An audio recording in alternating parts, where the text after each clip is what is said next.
You wake up to the glow of your phone, and before your feet touch the floor, you're already scrolling. Another colleague celebrated a promotion. A friend from university just bought a house. Someone you barely know is traveling to a paradise you've only dreamed of. And there it is, that familiar tightening in your chest, the whisper that says, "You are falling behind." This is the modern labyrinth, a world that measures worth by visible achievements, where your value is constantly weighed against the highlights of others. You have worked hard, achieved milestones, yet the satisfaction is fleeting, diluted by the noise of comparison. The race feels endless, and you are running on a treadmill, exhausted but going nowhere. Confucius taught about zhi, the wisdom that comes not from accumulating accolades, but from understanding the true nature of progress. He didn't ask his disciples to outperform their peers. He asked them to look inward each day and ask, "Have I improved myself? Have I acted with integrity?" The sage knew that external measures are illusions, they change with the wind, but the cultivation of character is a steady anchor. So, let us begin with a simple practice. Tonight, before you sleep, take a notebook and write one small way you grew today, not compared to anyone else, but to the person you were yesterday. Did you listen more patiently to a frustrated colleague? Did you choose kindness over irritation in a moment of stress? This is not about keeping score. It is about building awareness. This journal becomes your mirror, reflecting the quiet progress that no social media feed can capture. What if the race you're running has no finish line because you're on the wrong track? You are in a meeting, and the conversation turns to recent accomplishments. Your heart pounds as you consider speaking up about your own achievements, but a part of you hesitates. Later, you draft a post about a project milestone, your finger hovering over the share button. You feel the pull to be seen, to be validated, to stay relevant in the endless scroll of professional success. Yet, there is a quiet voice within, weary of this performance, longing for a peace that doesn't depend on likes or comments. This is the ethical conflict at the core of modern ambition, the tension between the drive to excel in the eyes of the world and the deep, often ignored, desire for inner tranquility. You are not alone in this struggle. It is the human condition amplified by a culture that confuses visibility with value. Every time you mold yourself to fit an external standard, you sacrifice a piece of your authenticity, leading to a fatigue that no amount of success can cure. Confucius spoke of yi, righteousness. This is not a rigid moral code imposed from outside, but the innate sense of what is right, arising from your own character. Yi is the compass that points toward actions aligned with your deepest values, not with the applause of the crowd. When you act from yi, you are not seeking approval. You are expressing who you are at your core. The sage taught that true excellence comes from this inner alignment, where your actions become a natural extension of your virtue, not a strategy for external gain.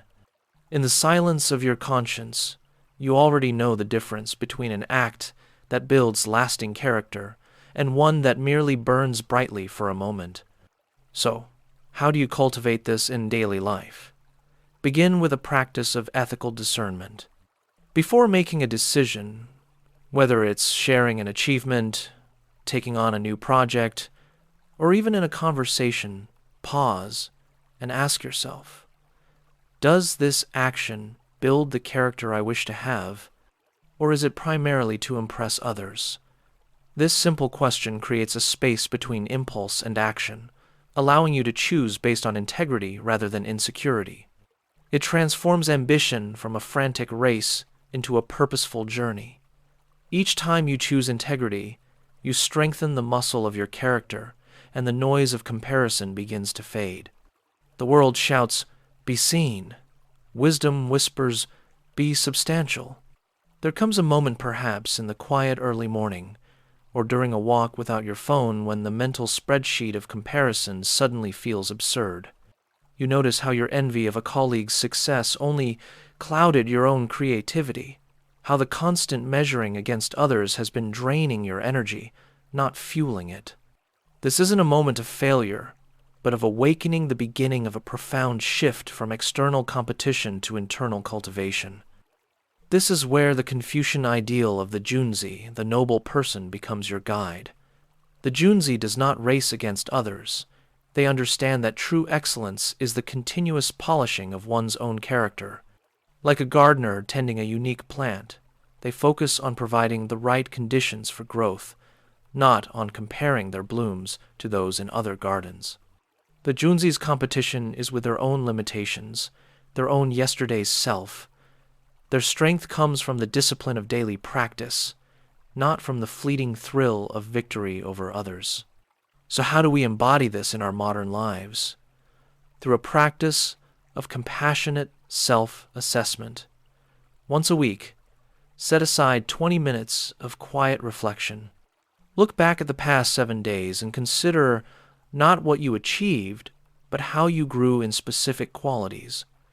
Did I practice patience in that difficult conversation? Was I genuinely present with my family? Did I act with integrity when no one was watching?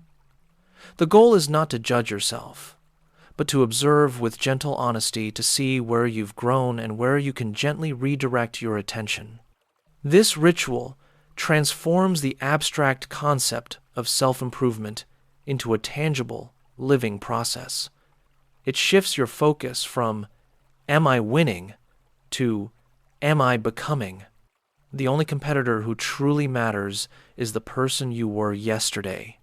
We began in the fatigue of comparison, trapped in a race with no finish line.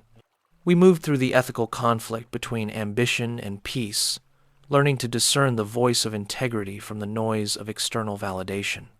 And we arrived here at the practice of self-referenced excellence, where we cultivate our character not for show, but for the profound satisfaction of becoming more fully human. The Confucian path reminds us that a life of meaning isn't found in outshining others, but in the consistent, daily effort to polish our own nature. Personal excellence isn't a trophy to be won. It's a path to be walked, one ethical step at a time. And on this path, you'll find that the quiet race within leads to a life of profound resonance.